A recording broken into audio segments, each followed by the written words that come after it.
Somebody put something in my drink. Somebody. You're listening to Nakedly Examined Music, a podcast about songs and songwriting. My name is Mark Linsenmeyer. My guest for episode 275 is Richie Ramone, real name Richie Reinhardt, who is actually performing as Richard Bowe in a band called Velveteen in the early 80s. He also played on Fred Schneider from the B-52's solo album around that time, when he was picked up by the Ramones when Marky had to drop out for drug reasons. And according to his autobiography, Richie re-energized the band. He had a very nice, close relationship with Joey, who encouraged his songwriting, and so he ended up contributing to the writing on the 3 albums that he played on before he quit in a dispute having to do with getting a fair share of the merchandising for the band. The 3 albums that he played on were Too Tough to Die, Animal Boy, and Halfway to Sanity. You're right now hearing the opening track from 1986's Animal Boy, Somebody Put Something in My Drink, which was also a single from that album, written by Richie. Today we're going to discuss Not Afraid, a 2022 single, I Know Better Now, which was originally Ramones' tune, but which he re-released on his 2013 first solo album, Untitled. And then Humankind will actually play the Ramones version from Too Tough to Die, 1984. Also, I Fix This from his second and to date most recent album, Cellophane, from 2016. And we'll conclude by listening to a 2018 single, The Last Time. He also talks some about his movie career, about developing his own brand even as he continues to carry the Ramones banner, doing quite a few Ramones songs in his live set. Since all the original members are dead, who else is going to do it? The inciting product for this interview was his 2018 autobiography, I Know Better Now, My Life Before, During, and After the Ramones, co-written with Peter Aaron, one of my other guests for this podcast. I highly recommend that book. You can learn about everything Richie's doing at richieramone.com. You can learn more about this podcast at nakedlyexaminedmusic.com. If you want to support the show and get my detailed notes with the lyrics and everything for the songs, go to patreon.com/nakedlyexaminedmusic. So I will have played a little bit of Somebody Put Something in My Drink by the Ramones from Animal Boy, your second album with them, 1986. I'm going to try to not just prompt you to tell the same Ramones stories that you've told many times here, but this song in particular, the first time I heard it, I was sure, oh, this must be Richie singing, because it didn't sound like Joey, but you had a story in your book about how Joey actually maybe adopted this new vocal style due to your influence. You know, I thought it was a little different, a stretch for him when I first heard it, you know. I've heard him sing heavy before, but this was he really pushed on this song. And John Bouvard produced the album, and they just went to Sweden to record the vocals. So I didn't go. So when it came back, I was like, wow. It's a little different. It took me a while I thought I was going to get like, you know, the sweet Joey crooner on that, you know, that I was used to. But yeah, we had influences on each other, you know, like I sang a lot of demos for him before he would even sing them on the songs I wrote and even other songs. The band was definitely a little tougher and harder. They were switching ways in that period in the 80s. Well, let's jump pretty rapidly to right now. We want to play the new single. Is it a double A side, or is there really Not Afraid is the main song and Cry Little Sister is the minor song? Yeah, well, there's an A and B side, but is that really a thing anymore? You know, and call it a B side. Does that mean that it's crummier? No, Cry Little Sister, that's the soundtrack that comes out in September, I believe, for the movie Protégé Moi, because I've been acting. I play the lead vampire in that movie, so I covered this song for that movie. Not Afraid was written by Mark Diamond from the Dwarfs, who is a friend of mine who, you know, we toured with for a while. And I said, Mark, you got to write me a song. He came with this, you know, idea of this song. And I think I really made it my own. And I'm really excited about that. So that's the backstory on those songs. So it's him playing, me on drums and singing, and Claire Mistake on bass and singing. She's in my band full time for like years.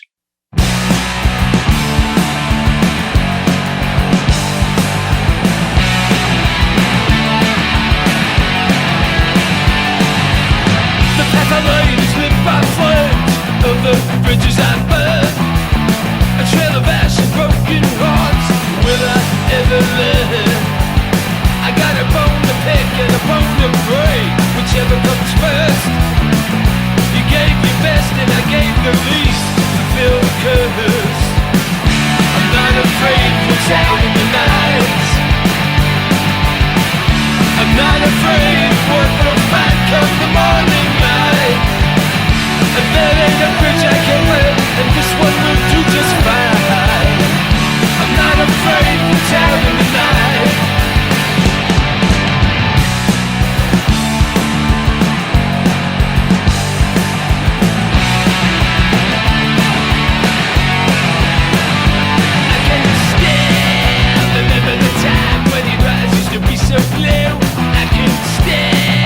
Remember the time when your tears used to be so few.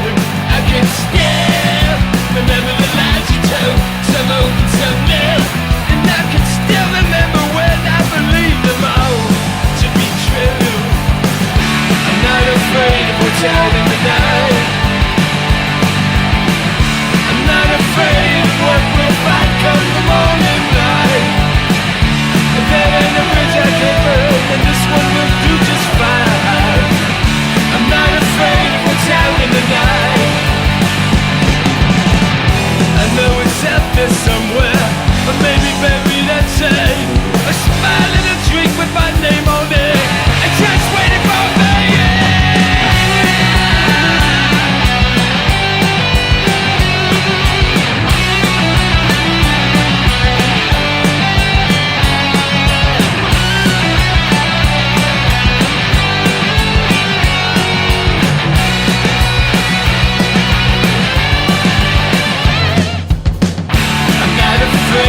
Out in the night.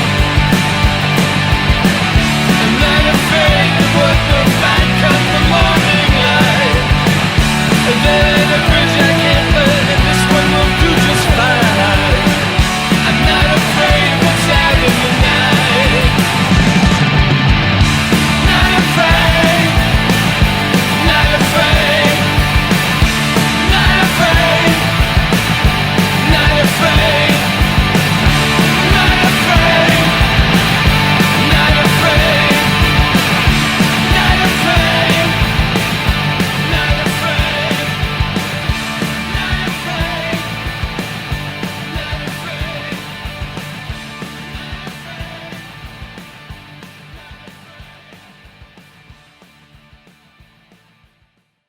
Kind of fill me in on how things work career-wise for you, that you've just had a couple solo albums spaced out. You know, after the Ramones, I saw there was kind of a flurry of like around 2012 before you put out your first solo album of you playing with other bands and you do Ramones reunion things and you're doing the solo tour. Do you have a day job at this point? Or are you able to patch together between the book and other things like that music is still your main thing? Yeah, music is still, that's it. I don't think I've had a day job in quite a while, maybe 18 years. I don't know, 15 years. The trick to this business is, you know, it's not all, you know, champagne and roses and caviar. It's being smart and keeping your overheads down, you know. It's a tough DIY business, but I love it. And now I'm at a point where, you know, I don't need a lot of money, you know what I'm saying? Mm-hmm. I'm a senior, just hanging out, you know. So it took me like, I'm in my 12th year of building my brand, believe it or not, Richie Ramone, not the Ramones. It's two different things. Just because you're in the Ramones, you have to start all over again if you're a singer and a songwriter. And right now, everything's coming together. I feel like I've found myself as a singer and everything, and more and more fans are coming out. So now I feel like I got a few more years left of this. You know, I think that's going to get really exciting for me starting the end of this year and next year. So as long as we stay healthy, you know, I'm going to keep doing it. You know, as long as people come out and want to see me, that's fine. So, but am I right? Is that the appeal of it is not as much the songwriting specifically as it was in the past? I mean, this is your first single in a while, and you asked somebody else to write a song for you, or do you have like an album's worth of material that's been brewing? We talked about it. Our album's going to be finished in August. I've been doing a bunch of new stuff off it. This could be the best album yet. You know, you always try to top yourself. So we're going to finish recording that in August. It's basically recording, touring, and playing golf. That's pretty much my life. Let me drill into a couple of details. So in the intro of the song, the very beginning, the first time you play through the progression, you anticipate the second 2 times. right. But then you only do that once, right? After that, as soon as the lead guitar riff comes in, you're just playing straight. Any thoughts of like, do you feel like that is actually the riff of the song? Like, are you still thinking about writing, or, when arranging in this case, like the drum is playing a melody there, and that's why it doesn't just do it twice or do it throughout the song? I made those 2. We call them jumps. I made the first 2 jumps, and the last 2 just play them straight through. So that's what happens on both of those turnarounds. I don't know why I do things. You just do things. I write a lot in 3s, 3 times around, 6 times around. I don't write a lot. My songs aren't like 2 times around and 4 times around, like the normal thing. But none of this is premeditated. This is all just comes from within, and that's it. Like those lead guitar riffs, did you already have where the jumps were going to be and the not jumps? Yeah, it was on a drum machine when I heard it. So all right. That's all that drumming I did, and you play with it and stuff like that. But then you're in the studio, after the demos for the real deal. And there it's like 1, 2 takes, so you're done. What happens at that moment happens at that moment. Some of the planned stuff is there, but fills and things like that are just on the spot. What's going to work, And that song seemed to be like the A-side songs. I keep a little, you want to keep them steady, just rock out. There's no big fancy drumming on that. So like some of the vocal choices you made, I can still, that was on the demo, or it was? No, none of that. That's all that's my spin. Mark's not a singer, and it came like that. When you hear from the demo what it becomes, it's a big deal. I write those melodies and stuff like that.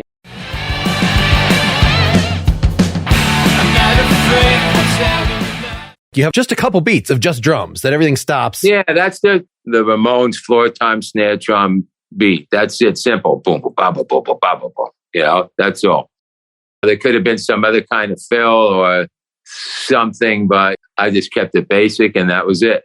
Yeah, it seems like you wait until the ends of the chorus, then you can have some kind of big fill to get you to the rest. But it's not like every time you're going into the chorus or anything. It's just kind of like cueing everywhere, I find the drums don't have to turn around or like cue, like, okay, there's something. So now we're going to another verse.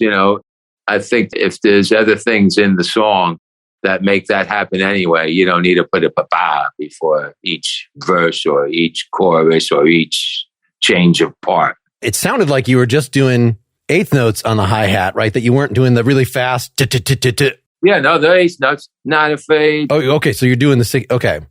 Yeah, that was like, they get tougher and tougher for an old guy. Well, it's a fast song. I was actually playing, I have a drum kit next to here, and I was trying to, it's not my primary instrument, but it's the one I play the most because it's the most fun, and was trying to play along. And that is the thing that I heard you describe in another interview, of getting your right wrist fast enough to just, that is the reason I don't play drums live with a band, because I like that, and the double kicks are the limiting factor. Well, there's amazing drummers out there that couldn't do that beat, it's kind of silly, but when you're like this all the time, it's like, it's ridiculous, because you don't really practice it. You practice what you play. So there's a choice few of people who could play that way. And is there a particular BPM where you know that you're going to start doing it with two hands? Because like, it's just not going to come out faster than, because like I could play that beat with two hands. That's easy, but you don't get the intensity of having the hi-hat and the snare on the beat at the same time. If you're any thoughts about just how, like, are you still playing drums enough that you can keep up those chops? Or is it like, okay, now I'm going to get to a recording, I got to kind of woodshed for a couple weeks to get back up to speed? Some of both. Uh-huh. If I'm not touring, I don't pick up the sticks. If I'm home for 2 months, I'm just chilling. You got to work at everything. You got to work at what you eat. You got to work at the gym. You got to to keep this thing going. It all takes a lot more work than it did with a kid, when I'd go out and have 12 cocktails, sleep 4 hours, and, let's go, I'm ready again. That doesn't happen anymore. There's a lot more training involved. You got to work harder. It's just like an athlete, but they're doing it at a much younger age. When these athletes turn 40, and they're still playing football, the basketball players beating around, it takes them a lot more to wake up every day. And I have friends all over the world, and this is why I do it, because I enjoy it. People are coming to the shows and enjoying themselves, and best show I've seen in 20 years.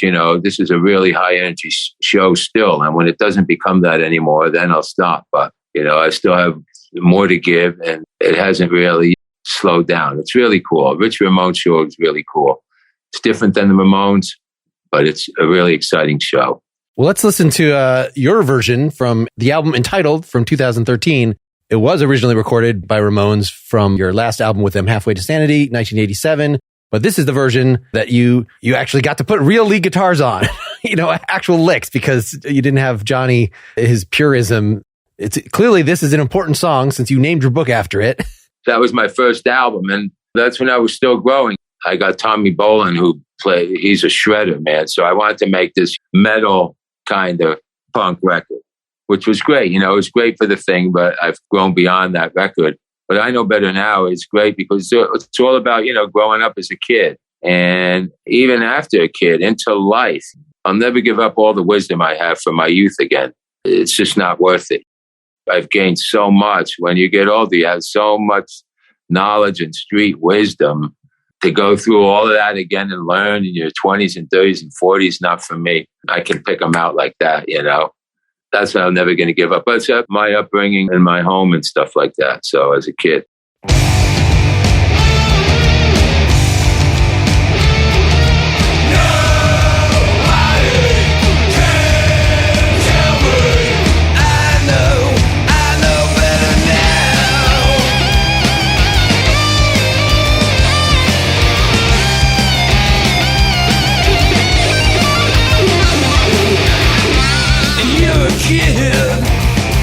And you're a brat. I clean up your room, I throw out the trash. When I was your age, I heard it, like living under your martial law.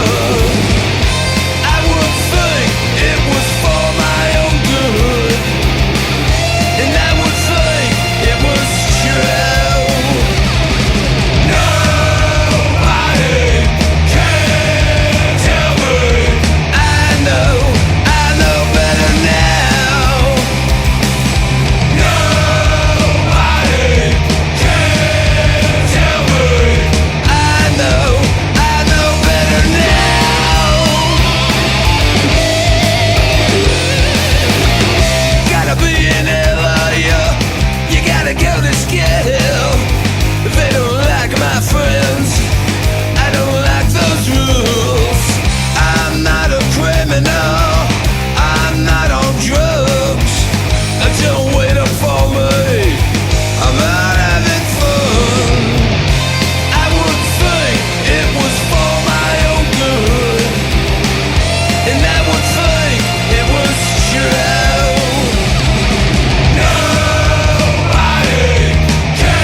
All right, before we talk about that song, let's take our sponsor break. I know the tension has been rising in the interview. Richie is probably wondering at this point, why did I sign up to do this podcast? But don't worry, he comes around eventually. Let me lighten the mood by telling you about Nebbia by Moen, which is a revolutionary showerhead. You got this young, hungry company, Nebbia, passionate about saving the planet, about saving water. They're from California, where the drought, it seems, never ends. They've got former Tesla, NASA, and Apple engineers.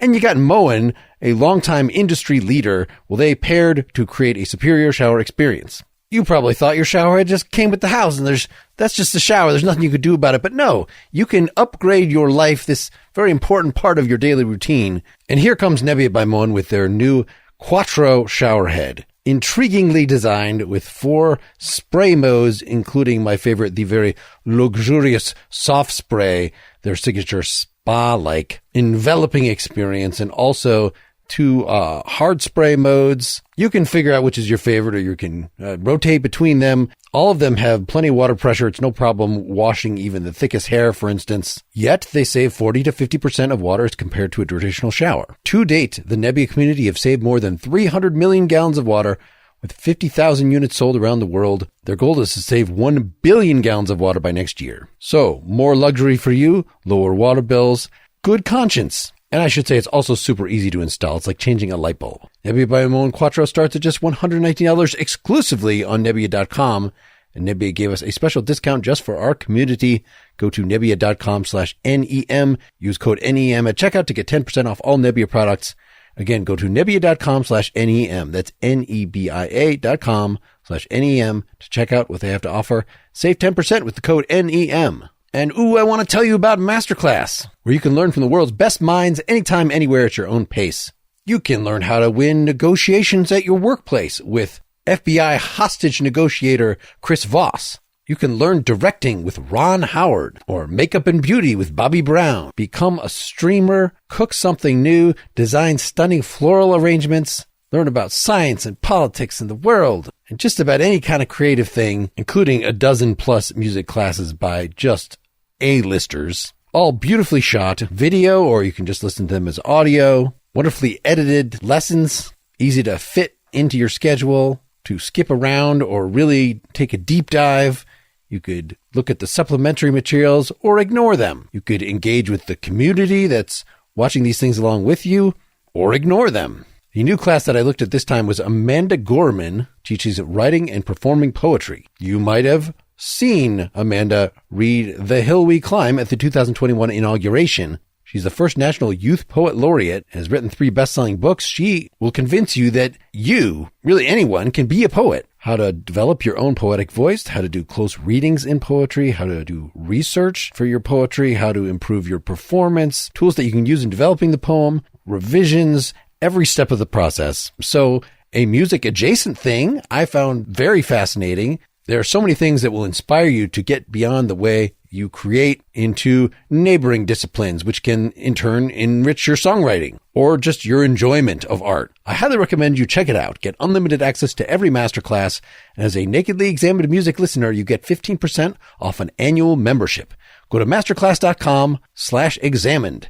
That's masterclass.com/examined for 15% off Masterclass. Having a catchy title like that means obviously it has a different referent if you're using it now and in your book and can talk about your days in the Ramones as opposed to in the song itself when you're referring, as you said, to your upbringing.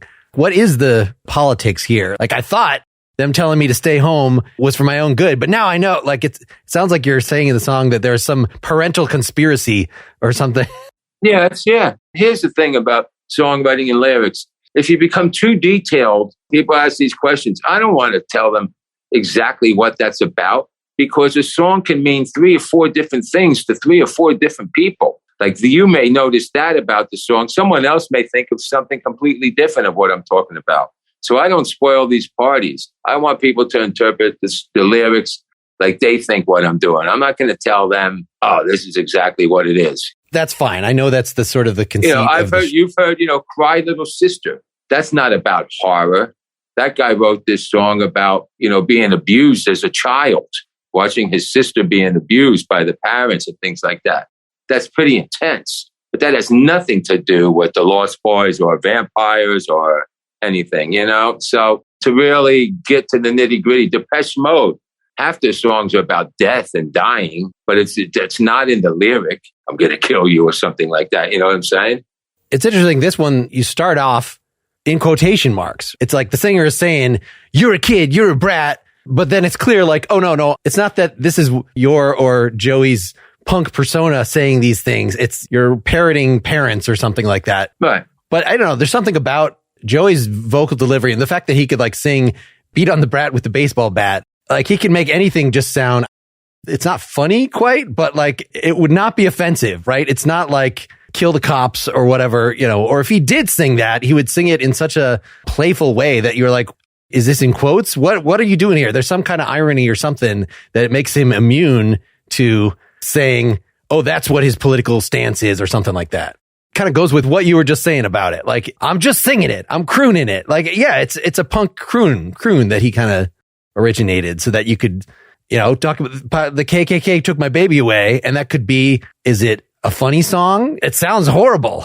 Like in terms of if you take it literally and put it like, oh, this is a story of a hate crime or something like that, but it still remains fun, kind of whatever is being said. Okay. Does that seem like something that you've carried forward that like, no, this is me getting my demons out? And because there seems like that's what a lot of hard rock is much more self-serious and intentionally intense. I'm a doer. I don't really think about stuff. I'm not deep like that. So sorry. I can't answer those kind of questions. That is totally fine. You worked it back up with a live band and like that's what this version became, or was this created for the studio? I don't know. I thought it was kind of the same. I just didn't know if you were already with that band touring and stuff, or was like, I'm creating this is the beginning of the Richie Ramone brand and I'm getting studio musicians. I recorded that before we toured. Okay. Were you able to like Bolin and other, the folks that played on this, like, did that become your core band or did you have to?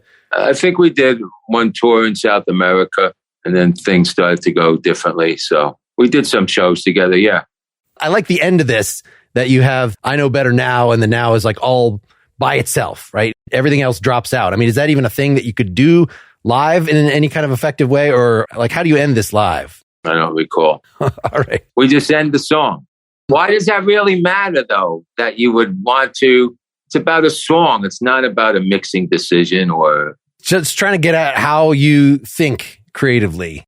If somebody else produced this, if somebody else was in the room, it would come out different, even if they have the same stated goals. But everybody's got their own little quirks and, we often don't think about them. I don't know. That's at least the conceit of the show. Let's barrel forward and see if you're interested in any of these questions. So Humankind. This one, I actually want to play the Ramones version. So this is off Too Tough to Die, 1984, your first album with them. I read in your book a little about how you wrote this in the first place on keyboard. Can you say a little about before we hear it, the background of this? This was written for the band, right? Yeah, I wasn't really playing any kind of guitar then. So yeah, I had a Casio keyboard and that's how I wrote. So I wrote it in my apartment in Brooklyn on the keyboard. And then Phil Cabano he's a Monster magnet now. He would come to the 6th-story floor walk up after I wrote the song and put the guitar on it on like a little 4-track. And that's how I presented the song to the Ramones. So that's how I wrote then.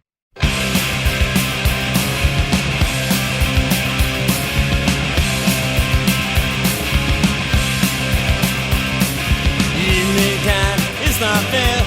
Why should we all live in fear? Humankind, it's a test to see who's the very best. Humankind, I don't know why no one cares who lives or dies. Humankind, don't look at me, look at yourself. What do you see? People always telling lies. They can't keep their alibis. People knocking at my door. How come they want more and more? People talking behind your back. Most of them trying to get a leg. People staring at you close. I can't take it anymore, no more.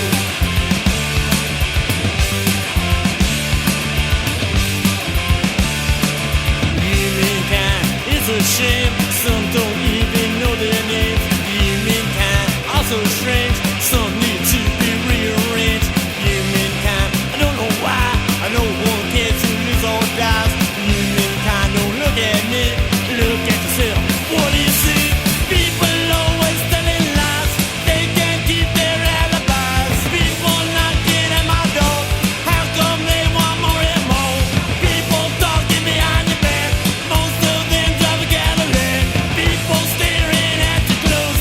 I can't take it anymore, no, no.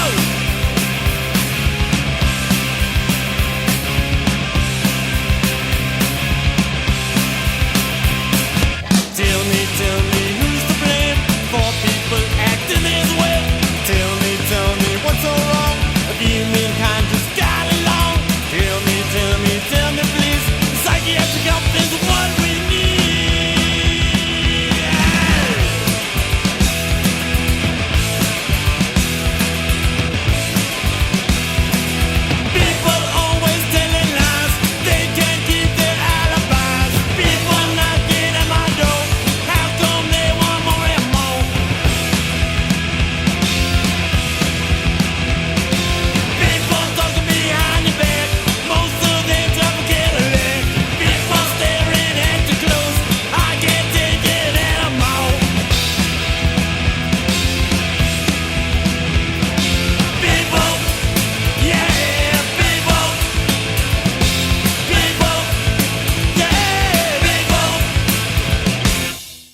So this is kind of, I know this is sort of the theme of the book of how much you were accepted as a full Ramone, but the fact, I don't know, so were you invited to submit songs or you just had a song and you just threw it at him? Yeah, Joey told me, we're doing a new album, Richie. Come on, you got to write some songs. You know, he was always pushing me, Joey. It's great. And had you tried to write, like for Velveteen or any of your other past projects? I wrote before. Wrote that song for Fred Schneider on his solo record, and we wrote some things before, but not, this was kind of like a big moment, you know, writing for, you know, Sire Records. That's a big deal. So he pushed me to do it, and I wrote and bring the songs in, and everybody picked the songs, you know, in the manager's office. Did you want to sing lead on any of this, or were you just like, no, I want to hear Joey singing it? No, I'm a drummer first, you know, I don't consider myself a singer. I sing live now in front of the band more because it's entertaining and I enjoy expressing the songs my way, but I'm a drummer first.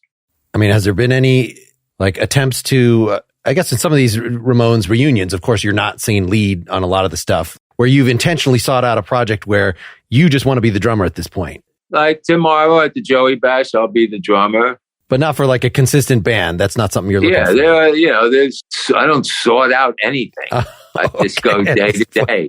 You got the wrong guy for all this thing, all this thinking, and I don't wear, tinfoil on my baseball cap, or I just wake up and this is what it is. And I'm healthy, I'm happy I can wake up and still do this, but I have people doing that.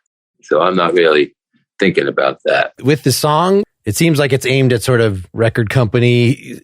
That's just, another song. It's almost like what's going on today. It's just about the world being fucked up and not a great place. And people are all weird and that type of thing. So it's getting like that again, even worse now, But the Cadillac, the line, about the Cadillac, that's my mom drove a Cadillac, So that's where the Cadillac word came in. But, it's just a typical song about people being frustrated about life and being, then again, it may mean something different to somebody else. I just, before we were talking here, I was watching a Ramones interview from before you joined, where they're on I forget what talk show that they're on, and they're just kind of ripping on, they were asked, why aren't you on the radio more? Like, well, because the radio is mediocre and it's driven by people with nothing to say. Like they have a definite, I don't know if you want to call it a political agenda, but an artistic agenda that it's mediocrity. It is money driven, and that's why everything is crap. And it seemed like the Cadillac thing, was playing into that somehow. I don't know. At least maybe that's why part of what made this appealing to the guys. That's good that you think that. If you have a thought on that. All right. I have no thoughts on that. We have on a couple of these songs where you get big groups. In fact, the next song I wanted to play is I Fixed This. In fact, let's just transition into that, where you have, what's a good way to record a gang vocal? All right. I've had trouble with that. I guess 20 people in the room. And you have to have a nice omnidirectional mic or something. Cause I don't know. I've tried in the past. I recall like being a teenager and having people gathering around an SM58 and like. No, there were 2 mics all around. There were 2 mics, and then you do it like 20 times. So you have 20 tracks of it by 10 people. That's 200 people going at once. So that's what makes it sound like. All right. And then you move, and then so everybody's in a big circle, 2 mics or whatever up there. And then after each take, you move positions. So the sound comes from different places at the microphone. Okay. And then you just use all those tracks together. Yeah, let's introduce that tune. I Fixed This. So this is your last solo album, 2016, Cellophane. This was a single off it. It's got a cool video for folks too. Yeah, it's probably the best post-Ramone song by anybody from the Ramones. This I Fixed This. It's still a great song. And there's a little backstory on this one, which, I might as well tell you. When I was in Sweden, promoter there, we were touring there a couple of years ago. And anytime I wanted something, like, I said, hey, can we go down to the store, or can you get me I want to go get something to eat? He'd say, I fixed this. And I was like, wow. He says, I fixed this to everything. And I asked him, I said, well, that's what I say, I fixed this, instead of I'll go get it or no worries, it's I fixed this. So, okay. So I figured that's his thing. And then maybe a couple of days later, I was in the store and I asked the lady behind the register for something. Can you get me this? And she said, I fixed this. That's when I fell to the floor and I said, oh my God, this is the most greatest term I've ever heard. I fixed this and I have to write this song. And it's not necessarily, this isn't about me walking around Sweden. It's just the title that's exciting. It's basically about, I fixed this. I'm going to take care of, oh, you're having a problem. I'll take care of it. No problem. That's what the song's about. Oh yeah, oh yeah, oh yeah, yeah, yeah, yeah, yeah, yeah, yeah. Oh yeah, oh yeah, oh yeah, oh yeah, oh yeah, yeah, yeah, yeah, yeah. Wow, oh yeah, yeah, and I fixed it. Oh wow, oh yeah, yeah, and I fixed it. There's a kid standing on the street, just looking for something to eat. Whoa, whoa, oh yeah, yeah, I fixed it. What's that you say you need? Vitamins, psychotherapy. Whoa, whoa, yeah, yeah, I fixed it. I look in the mirror and I hate myself. Don't want to face another day. Whoa, yeah, I fixed it. I fixed it.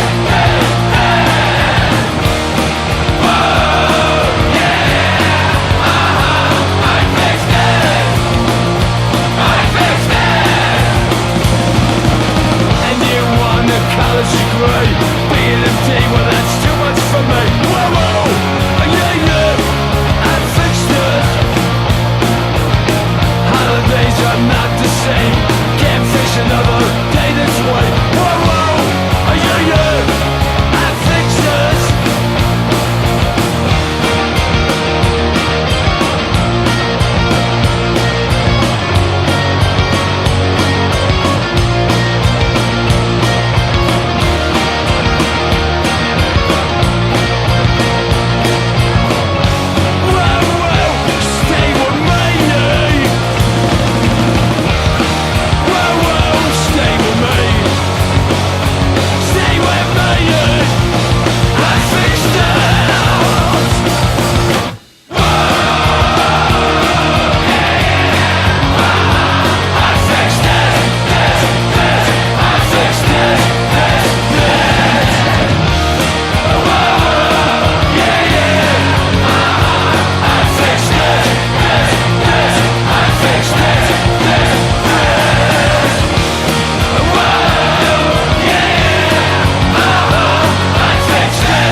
This is relatively recent in terms of, like, was this a band that you'd already been playing live with? Again, was this... Yes, now the band I've been playing live, now I've had years under my belt. That's kind of cool, I think, because now I was finding my sound, what I sounded like live. Then I was going to the studio with that. I was starting to find myself as an artist now. Hard to do a record, never playing live or having a band, just putting together a record, and that's what happened on the first album. So now we've been playing, I've been writing live, and so... And this doesn't have the crazy guitar solos. Like the guitar interlude that it has is kind of one riff repeated. The first record was a metal. And then I moved away from that. I became way more melody conscious. And the first record I wanted to come back. I did a lot of songs I wrote for the Ramones on that, maybe 4 or 5 songs, because I wanted people to just hear my voice. So I wanted to play the songs a little more heavier. And what was I going to do? Why I re-recorded those songs is I wanted to give them something that they knew. And that's what happened with that. And that's how that record came about. So now it's changed. Everything's changed. One of the things I recall getting out of your book was just the advice of, for drummers, don't hit the cymbals as hard as you think. Throughout all these songs, I was kind of paying extra attention to what you were doing on drums, and any thought on it, like you switch to the ride here during that guitar solo thing.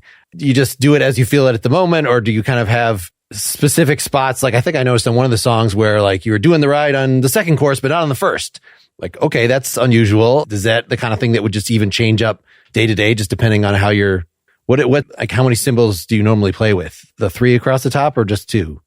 2 crashes and 1 ride. Okay.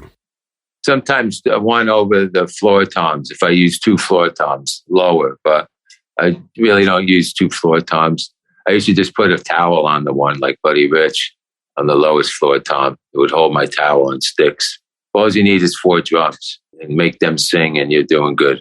So you don't do a lot of like half open hi-hat or just like riding on the crash kind of stuff, like just to fill up. That's a normal like hard rock thing to like, we need to really fill up space. Like, whereas a closed hi-hat or the ride is just going to be the chick, chick, chick. Like, we need going throughout. I mean, is that you got to have ears. Otherwise, don't be a musician. You're wasting your time. Ben, the only time I analyze is my set list. I analyze that back and forth to get that exactly right for a live show. That's what made the Ramones so good. Their set list was so wonderful the way it worked. They had the same set list and they just would change like 4 songs every album. Because getting the right flow and the changes, it's something you don't mess with. You can switch 2 or 3 songs on every new record, but wow, that's what I've analyzed. I assume it's kind of the same thing when you're sequencing an album. A little, but now albums, there's no albums anymore. It doesn't matter. Everybody just they download the single. An album is just a bunch of songs on vinyl that you charge more than a single. There's no flows to records anymore. People don't do that. I mean, I noticed on Entitled, like you had put the Ramones-y stuff, your re-recordings of Ramones songs toward the end. Like, that's not what I'm doing now. Like, my prime thing is up here. Never thought of that. Okay. And just the fact that, somebody put something in my drink that got the beginning of the album. Like, that's like, was that an opener in the... Such an honor. Are you kidding that they let that off? The first or second song on the records are generally your best things. If your single came out, a lot of times you put it as your second song. They should have made the video to that song. Dee Dee wanted so bad to make, that one of the videos, but it didn't happen. So now, do you feel like you're thinking a lot about the set lists? Are you mixing Ramones stuff in kind of throughout, or is it? My set list is done for this year, for the next couple of tours I have. And yes, there's Ramones stuff in there. There's new Ramones stuff. There's new material that I'm not recording till August that I'm doing live. So I'm really feeling out what's happening, and it's really good. Is the sequencing just based mostly on the moods, or is it on like, I know the audience is going to be ready for a Ramones tune by song 5 or something? No. Kind of, okay. Just purely based on what actually feels good. What's going to feel right. What chord structure goes, we play for an hour, but we never stop. So what chord structures are going to sound good going from one to the other and stuff like that, Where do we need the spaces to tune? So there's a lot involved with all that. And maybe you said this, is Mark Diamond in your live band now, or that's just a friend of yours? Mark Diamond's in the Dwarves. No, he just recorded the single for. It's the Richie Ramone brand, but are other people in the band contributing songs, or is that? Yeah, Claire writes. Claire's co-wrote 2 or 3 on this record with me. Does anybody else get to sing lead on anything, or is this? No, this is the Richie Ramone show. It's no one sings lead and no one plays drums. Okay. Oh, even when you jump out to the front, I thought you had a couple songs at least, or is that not in this current? Live, I only play drums around 8 or 9 songs now. I mainly front the band. My drummer's Chris Moy from Texas. He plays drums live. You can't have an entertaining show sitting behind the drums and singing all night, 25 feet back in the dark where there's no lights. It's the most stupidest thing to look at from the audience perspective. And I did too much of that for too long. You got to be an entertainer, and you need to entertain up front and find somebody who could play good enough where you don't have to throw up all night listening to a bad drummer behind. So given that he's obviously talented enough to pull it off, but like, are you riding him about specific things? Like, no, you're missing or you just let him do what he's going to do? 100% of the time. 100% of the time, I drive him crazy. I know what I played, and I know how I want those drums to sound, and you better be steady. You better just play on that metronome or you're going to get smashed. So drummers down the block don't understand, the structure of Ramones and how to play Ramones, whether it be a guitar player or the drummer or whatever. There's a certain feeling about it. There's a swing about it, and you have to learn that. So every drummer has to go through me telling them, no, they all want to go pa-da-pa, and boom, and bida bang, and bloom, bloom, bloom, stuff like that. No, everything is structured and fits, So and no double kick pedal. Nah, you don't need that. That's it for a different type of music. Nothing wrong with it. It's for a different type of music. All right. Well, let's just close down here by introducing your last single before this, The Last Time. It's kind of a ballad. It's still like within the Ramones universe, sort of, but it's a pretty calm. Any thoughts about this one before we let folks go? No, it's funny you mentioned that because that's the lead-off song now on DC Jam's new compilation album that just came out. He's got a lot of great bands on there. I don't even know what the title is, but DC Jam Records. And they led that album off with that. There's Bad Brains on. There's all kinds of stuff on that record. That song I wrote after my dad passed a couple years ago. It's all about the last moments as I watched him die on his bed. I was there. Well, I guess just to return then to a question I asked earlier, I mean, is it at this point, it doesn't sound like you're just like writing songs all the time. Like, is it just part of your regular routine, or is it like a specific thing will happen? Or, there's got to be an inciting event to like rise to the level of like, I'm going to actually sit down and finish. I'm a deadline guy. I know I have time booked in the studio in August, and I'm a deadline guy. And I'll probably be finished up lyrics on my drive to the studio. I need that, Songwriting isn't like you're walking down the street and you wrote a song. People may tell you that. People have told me, I wrote 100 songs this year. I go, 100 songs? It can only be like 5 that are worth anything. How could you write 100 songs? Like that to me doesn't make any sense. But Dee Dee could write 100 poems in a year. That's what he was. Dee Dee was a poet. I'm not a poet. I have to have these like experiences, real life experiences, or see something or hear something, and then I'm going to write the song. But getting back to the question, it's work. It's a job. You have to go down there. You have to sit, get in that studio and write, physically do it, not just loaf around and smoke weed and, I don't know, think you're going to be driving around town when you wrote this song. Maybe you heard a little bit of a melody. You still got to write the whole song. Right. I have a lot of song ideas that have come up like that, and then I pull out my phone and record. You still got to write the song and get it done. Much less actually record it. Yeah, so it's a real job. So no, I don't do it every day. When I know it's got to be done, then I get it done. I'll get it done in the end, but I'm more of a deadline person. But the deadlines are self-imposed, right? Or are you working with a record company for this? Self-imposed. Everything is self-imposed. Is it even worth? I was not trying to do money. I was trying to do hurry up and put the record out. Like that. Is it even worth at this point for you, like trying to work with a label, or are you working with a distributor or anything? I have DC Jam Records who I work with, and also Outro Records who does all my vinyl and stuff.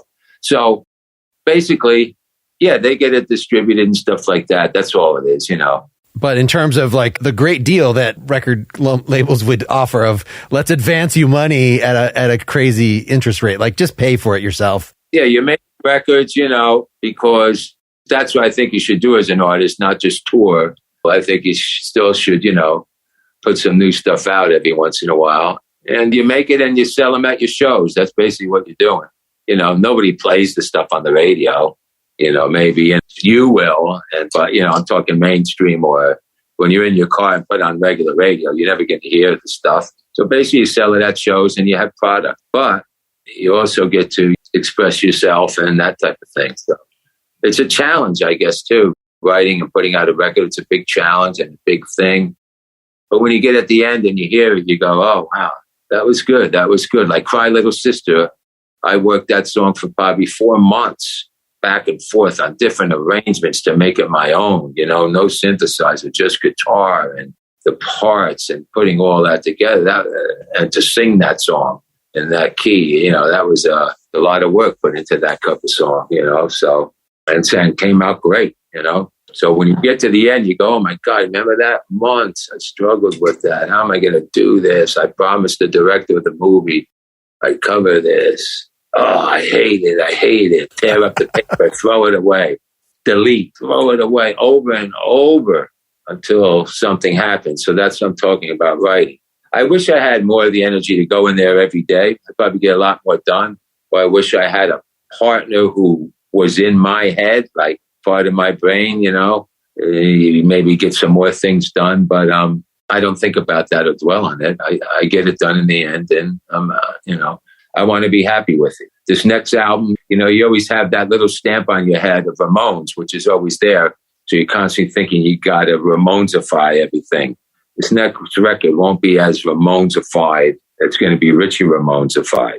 So I'm over that stigma of having to, I think I've come with I fixed this and things like that. That doesn't sound like the Ramones, That's all that kind of stuff is starting to sound like me now. Yeah, I mean, some of that is, I think it was probably for prepping for when I was going to talk to you 3 years ago that I actually listened through all the Ramones albums, that I had not done that. I'd heard a lot of Ramones, but not in any kind of systematic way. And that even what counts as Ramones is a much wider genre than people think, based on Beat on the Brat and Lobotomy, Teenage Lobotomy, whatever the rock and roll high school, that particular narrow thing. It's just like anything that is hard rock kind of can fit, but with what you were saying about, the specific drum feel, and, it's more like who the instrumentalists were that defined it, rather than like, this is our specific sound that all the songs have to, because it's like 4 or 5 over the years songwriters. It's a pretty diverse catalog, actually.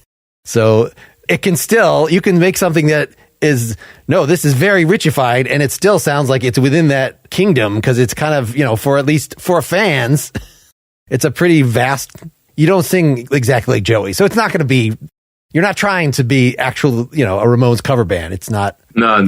What some of the tribute things that you guys do periodically are doing of like, let's try to recreate that world. But it is nice that you and CJ, that there are some people still alive that were associated with it, so that you guys can pull out that it's not just like a cover band. It's some piece of the original thing, as part of the live set. The last member of Badfinger that's still alive, and like is the guy that has to carry the torch. As long as you got somebody carrying the torch, I guess you got to then train your kids or something to like be the official Ramones Junior. I don't know. That's probably too late for that.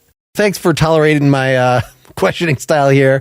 I appreciate it. It was a lot of fun listening through your stuff, and I can't recommend the book more to folks. You're very deep. You try to I've had another interview like yours, and it's like, I'm just not that, I don't know. I'm just not that deep with anything like that. I don't think about things that hard, Like the first time I heard Blitzkrieg Bop and heard Tommy that crash on that spot. I didn't go deep and go, oh, how did he ever think of that? Because it's probably the greatest crash cymbal in any song ever in the spot, because it so accents that song. Instead of crash, crash, he did, it's on the thing. So that's as far as I did it. Like, wow, that's fantastic, Whenever I hear cover bands doing that and they don't do it right, it always bothers me anyway. You might not articulate it and sort of try to, and of course when I'm creating, I don't this is all post hoc analysis, it's just because it's kind of fun to dwell with the songs. That's the only reason I enjoy that kind of stuff. But clearly, the amount that you're agonizing over this, there's a lot of ideas going on and being put forward and rejected. And even if it is mostly at an intuitive level and feeling things out, it's just, it's hard to put feeling into words, and maybe you don't want to. That's fine. Yeah, I probably don't want to bring those forward. That's more demons I have to deal with, I have enough right now. So I try to keep them back there. But there's always stuff going on, you know what I'm saying? And it's just a matter of time when that all... I kind of know, with music and songwriting, you got to know what's good and you got to know what's bad. You have to start there. If you can't figure out, just because your friend says, oh, that's good, doesn't mean anything. You know what I'm saying? You got to know what's right, what's wrong, what's grabbing your attention. And that's why, it's great playing these newer songs that they haven't heard yet. You come to a live show in this past tour we just did, you heard 2 or 3 songs you've never heard before. And people are very interested. I watch everybody in that audience, how they're reacting, and where they're standing. And if they decide to go for a drink during that song, or, I take in all of this as I'm performing, not just, they love that new material. So I can't wait to record it. So I get to experiment live before I'm recording it. Hey, Richie, what are you doing next? RichieRamone.com. That's my website. And People can find out all about the new movies. There's a lot of good stuff going on. Wait till you see this. I'm in Friday the 13th fan film coming out in September, where I have physical fights with Jason Voorhees, and this is a real movie. They took 2 of my songs in that movie. Braggadocio and I Fixed This was another one they chose. The first 2 songs off that album. So I'm really excited about that movie. And then I have Protégé Moi, another one. Then I have Youthquake. So I think the end of this year is going to be pretty big for me. I'm touring Mexico. I'm touring South America, Central America, Ireland, Scotland. There's a lot going on and finishing the record. All right. Well, here it is. For the last time. All right. Thanks, man. Say goodbye the last time. Say goodbye the last time. Had to say goodbye the last time. Hardest thing I'll ever do. Say goodbye the last time.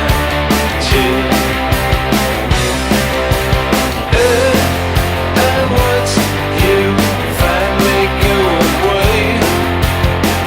Too many thoughts, things never said. Sometimes life can be so cruel. Sometimes it just is a drag. Say goodbye the last time. Hardest thing I'll ever do. Say goodbye the last time. Sad but true. Had to say goodbye the last time. Got to whisper in your ear. Say goodbye the last time. Yeah. And don't you be afraid. I'm still here for you. Don't you be afraid. I'll watch over you. And don't you be afraid. I'm so proud of you. Take care of mine. She needs you. Say goodbye the last time. Hardest thing I'll ever do. Say goodbye the last time. Sad but true. Got to say goodbye the last time. Got to whisper in your ear. Say goodbye the last time. Missing you. Got to say goodbye the last time. Hardest thing I'll ever do. Say goodbye the last time. Last time. Tell me about this place. Where is it you've gone to? Tell me about this place. How are they treating you? Tell me about this place. Where is it you've gone to? Tell me about this place. How are they treating you? Tell me about this place.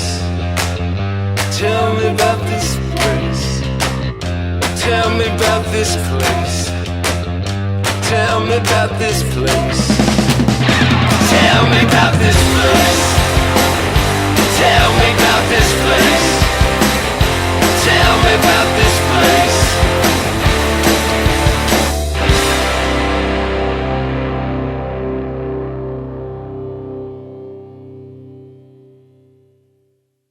Thanks so much to Richie. There was some rocky going there a bit about 15, 20 minutes in.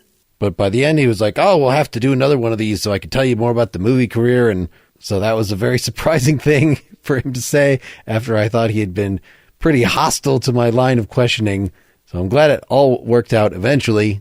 Again, that's richieramone.com. Why don't you see if he has a gig near you? And for this podcast, go to nakedlyexaminedmusic.com. Make sure you're signed up directly to the Nakedly Examined Music feed and not hearing this just on a website or YouTube or on the Partially Examined Life podcast feed. Or better yet, to hear this with no ads, go to patreon.com/nakedlyexaminedmusic or sign up for my paid feed through Apple Podcasts. My next interview is with veteran Nashville singer-songwriter Bill Lloyd, who, among other things, is a member of the extended Poco universe, if you're a fan of that band, and rose to fame with the duo Foster and Lloyd. I've had Radney Foster on the show before. I most recently interviewed Susan Cattaneo, a wonderful country-flavored singer-songwriter from Boston who spent time in Nashville, but has now for 20 years been a songwriting teacher at the Berklee College of Music. So she is optimal for my format. I hope you're all doing well. The summer is treating you nicely. Whatever happens, keep on musicking. Until next time, this is Mark Lintonmeyer signing off.